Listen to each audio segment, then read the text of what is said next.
as you know, boxing is a serious sport and it should be taken seriously.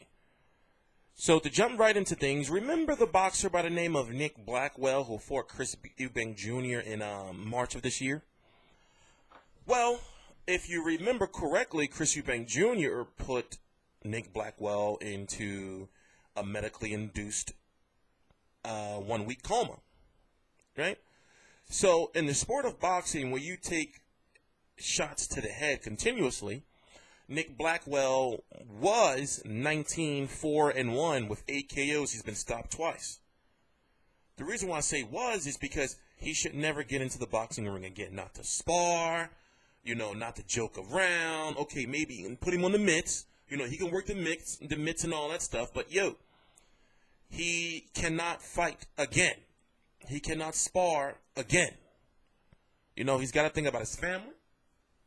The British Boxing Board of Control is launching an investigation on how did this happen. He got hurt again in sparring. Now, let me read a little bit of the details to you. In fact, I'm going to read the articles right here. This is from the Telegraph in the UK by Gareth Davies. The British Boxing Board of Control is investigating how Nick Blackwell came to take part in a sparring session which led to the former boxer being hospitalized again 8 months after he almost lost his life in the ring. Blackwell, 26, whose boxing license was removed by the British Boxing Board of Control after he spent a week in a medically induced coma in March following a fight with Chris Eubank Jr., is understood to be in stable condition after undergoing surgical procedures. Robert Smith, General Secretary of the governing body, the British Boxing Board of Control, is set to launch a full investigation into who supervised the session and who was involved. Smith said, "We will be investigating this on Monday," which is today. "We need to find out how this was allowed to happen. I really can't believe Nick has got into the ring again after what happened. I honestly can't. I don't know what he was doing. It makes no sense."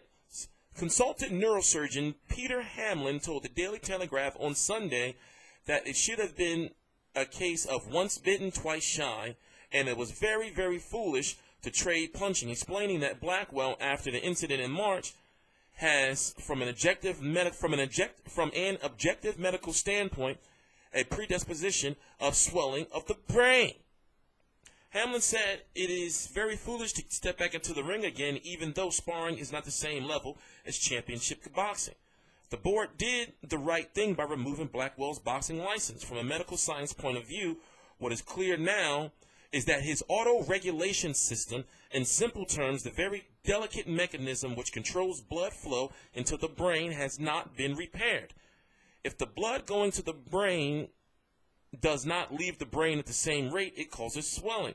Blackwell's auto-regulation system, which collapsed after a very, very hard fight in March, has not recovered.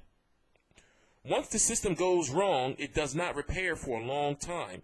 There have been many cases over the years when boxers have come to me claiming they are fully recovered and well enough to go back into the ring. But it is the dilemma when they do, and in the view, it is crazy that boxers want to go into full contact boxing again after a very, very serious medical issue to the brain. Of course, I wish Nick Blackwell a full recovery, but I would like to see this case now published in medical literature because it can serve as an example to sports people across a wide range of sports who have or will deal with head injuries in their careers. So, I don't need to read anymore, but basically, maybe he was trying to be a story of inspiration. But it's like, it ain't been a year, bro. It hasn't even been a year. I mean, we hope, and pray that he recovers. They say he's in stable condition. And we hope that there's no real serious long-term effects. But his brain did not heal after he was in a coma. And then he goes in there and spars? What's up with you, mate? What's up with his team? What's up with his family? And what's up with whoever was involved? Because if it was me, or for anyone who knows anything about boxing, I'm going to look at him with the side eye like, yo, bro, you was just in a coma. You trying to spar, headgear or not? We can't have it. We can't have it. For example, most recently, look at what happened to the what's the Irish fighter name? I forgot his name. Was it Terry something? that died, or Scottish fighter, I forgot his name, that died? What about Makhdomed Abdusalamov? Remember when he fought Mike Perez? His family's struggling now. What about Percha Cologne? You know, these are fighters who have either died or went into a coma, or their lives are not the same again. Do you want that shit, Nick Blackwell? You don't want those type of problems in your life, and your family and friends shouldn't want those type of problems.